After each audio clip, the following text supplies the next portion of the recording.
Tapos na namin yung aming ginagawa, mga ka-idol, oh. Simula kanina ng umaga eh. Ito, natatapos na hanggang sa wakas, natatapos na namin mga idol, oh. Yan, kumpleto na eh. Kumpleto na yung kulungan. Malapit na to lagyan ng manok. Ito naman ang hanapan sa aming amo ng yung mga tao. Taga-alaga nito eh. Apat yatang tao dito mag-alaga eh. Kasi malaki to eh. Tagalinis at saka tagapakain. Oh, may sobra pa ng kulungan, oh. Hindi pa na, kasi tama na yung kulungan. Dami pang na tira.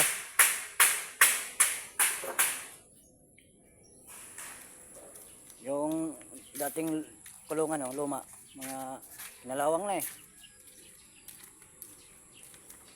Kaya pinalitan namin to ng bago.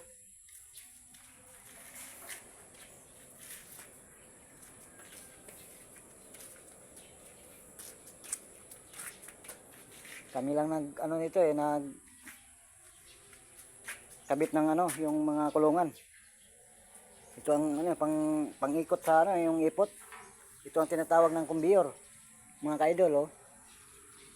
Apat ito na kumbiyor.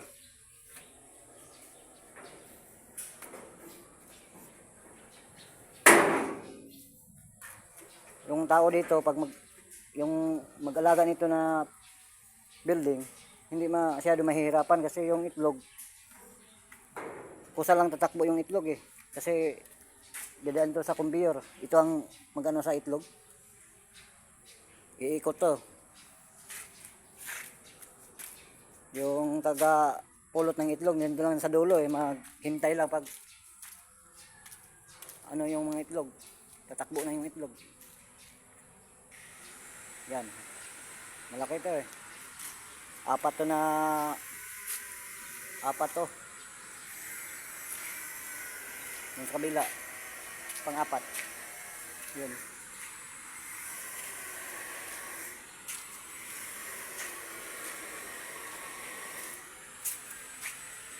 Anong ginawa mo yan, boss? Anong gawa mo yun? Pangpatibay, boss? Patibay sa pre. Kasi kailangan nito ng patibay pre. Ito gumagyo sa pre. Yan ang tatangay pre. Ito yung namin, oh. Ito ang panganay sa aming amo, si Ariel. Binata pa to, naghanap to ng single mom o dalaga. Swerte ang babae nito. Makaangkin itong tao na to kasi may pera pa, tapos masipag pa eh. Iba yung mga mayaman, hindi magtrabaho, pero ito iba talaga to na tao na to. Sobrang sipag kasi ito eh. Tingnan mo, parang hindi anak ng mayaman eh. Parang lang, simple lang.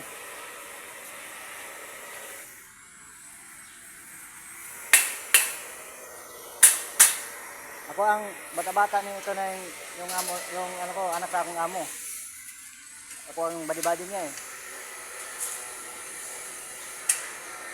Malapit na ito mga ka-idol, matapos ang aming poultry.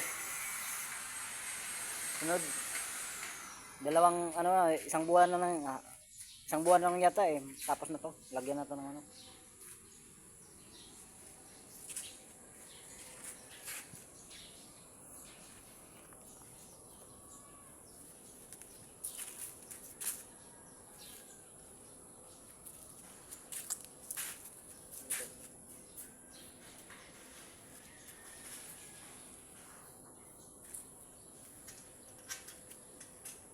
Thank you mga ka-idol. Pakishare na lang sa aking video mga ka-idol. Yung namin, yung poultry namin ginagawa.